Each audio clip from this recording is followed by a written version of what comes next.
This entry was missing something, and I'm going to show you in one part video how I transformed it. Now, unlike my previous projects, this one doesn't require much for demo. And again, I always recommend to tape it out because what I had on paper is not what I finalized on the wall. When we built this home, we really wanted it to be a place that was welcoming to all. And when you walked in, you felt like you were part of our family. This cutout tool was amazing, and it did not crack the tile. When I started this project, I also found out that my grandma was sick with stomach cancer, and she sadly passed away 2 weeks later. So I decided to dedicate this build to her. She always welcomed everyone into her home with open arms, and I hope to be able to do the same with our house. This tile popped off too easily off the floor, which is slightly concerning. It was time to start building. I have to hype myself up because I know that I'm in for the long haul now. I cut some 2x4 for the base, and this is where the build really starts to take shape. The reason why we did cut out the tile instead of building on top is because we might replace the flooring later down the road, and it would be easier just to pull it from the front of the cabinets rather than try to cut it from underneath. And as you can see, these cabinets are actually very shallow, so I actually don't have back supports on them. I am attaching them straight to the studs using pocket holes on the top of the cabinet. This is a method I have never tried before, but I think it's gonna work. Now, this big cabinet is quite large. It is about 5 feet by 4 feet, and I am as stubborn as the mule, and I could not wait for somebody to help me put this up. I don't recommend this method, but it did work. Now, whenever I do these builds, I'm always in amazement of what I've been able to accomplish in the last 2 years.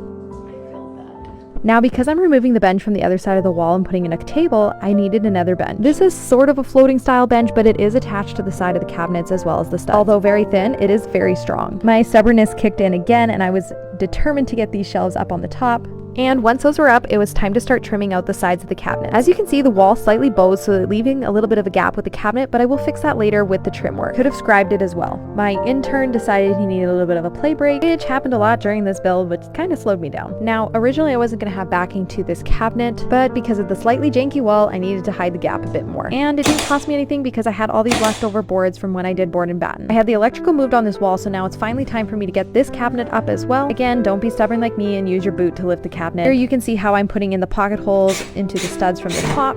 I love how these cabinets are looking. They are shallow, as I had mentioned, but it will work for what we have planned. And it's really cool seeing this project come 360 because this was the first project I had ever done is this coat rack. I recruited my 4-year-old to fill all the pin nail holes because she fits so perfectly into this cabinet. Now, I got slightly annoyed at this part of the project because I did want to spray prime it, and I spent over 2 hours taping off the area only for my sprayer not to work correctly, and I did find out eventually that it was missing a part. So I painstakingly rolled the entire project. Spraying will always give you the smoothest finish, but there's nothing wrong with rolling. Just make sure you have a quality brush and a foam roller. I'm using one of my favorite colors for this build, Evergreen Fog by Sherwin-Williams in the finished semi-gloss. Now that that was all finished, it was time to finally get working on this bench. I'm using leftover maple for this, and I wanted to have that seamless look, so I did 45 all the edges. The wall was slightly bowed where this piece had to go in, so I did have to beat out the wall. You can see all the drywall on the floor. Some would have left it, but I really wanted to make sure that this was flush with the front of the cabinets. I used one of my favorite all-time stains, Weathered Wood by Samson,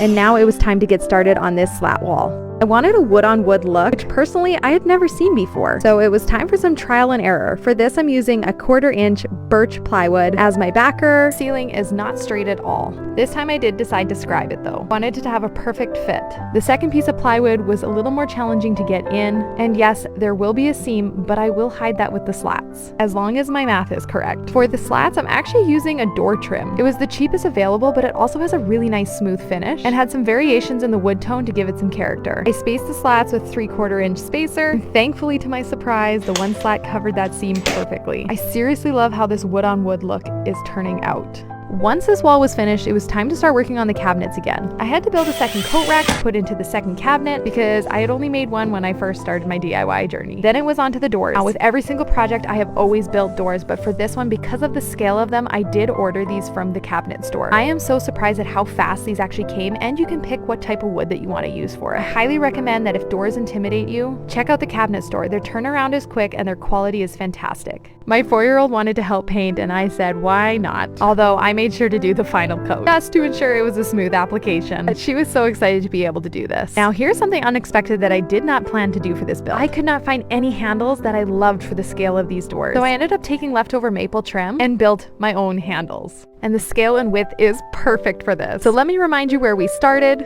After 4 long months, this is how my entry is now. So happy with how it turned out. Hope that you join me for the next DIY project.